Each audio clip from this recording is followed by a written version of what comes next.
Assalamualaikum Mas. Nasib pahit ini menimpa diriku.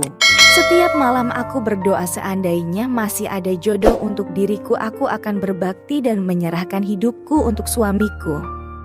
Kisahku 5 tahun yang lalu saat aku masih kuliah, memang aku tergolong wanita cantik yang jadi rebutan pria saat itu.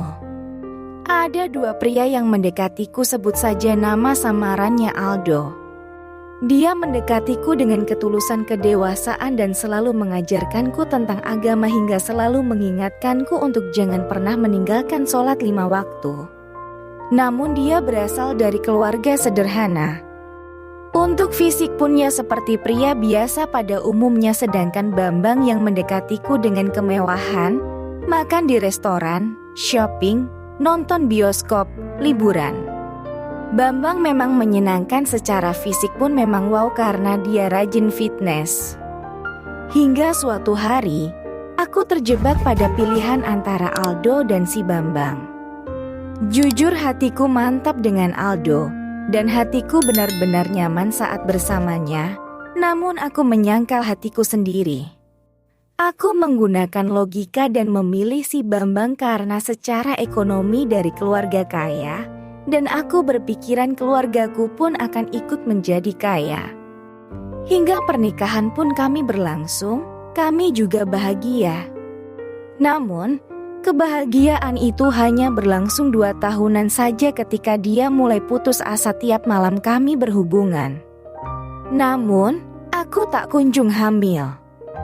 Hingga akhirnya kita periksa pergi ke dokter dan ternyata aku yang dinyatakan mandul. Suamiku sangat kecewa dan tidak menyangka aku yang berparas cantik dan normal ternyata mandul.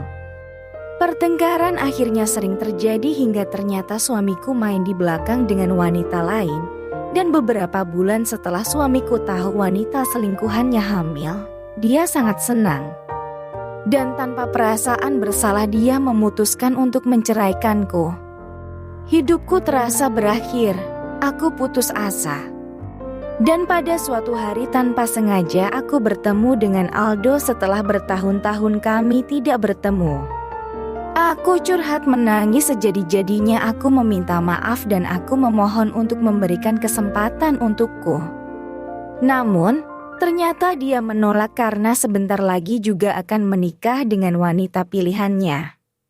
Dan ternyata sekarang pun dia juga sudah sukses, bahkan bisnisnya bolak-balik luar negeri. Dari kisahku ini, aku paham dan aku sadar ternyata kebahagiaan tidaklah bisa diukur dari harta, materi, dan ketampanan. Sebab ketulusan dan keikhlasan menerima jauh lebih berarti. Aku hanya mengharap bila masih ada pria yang mau menerima keadaanku ini, aku sangat bersyukur. Dan aku akan berbakti kepada suamiku.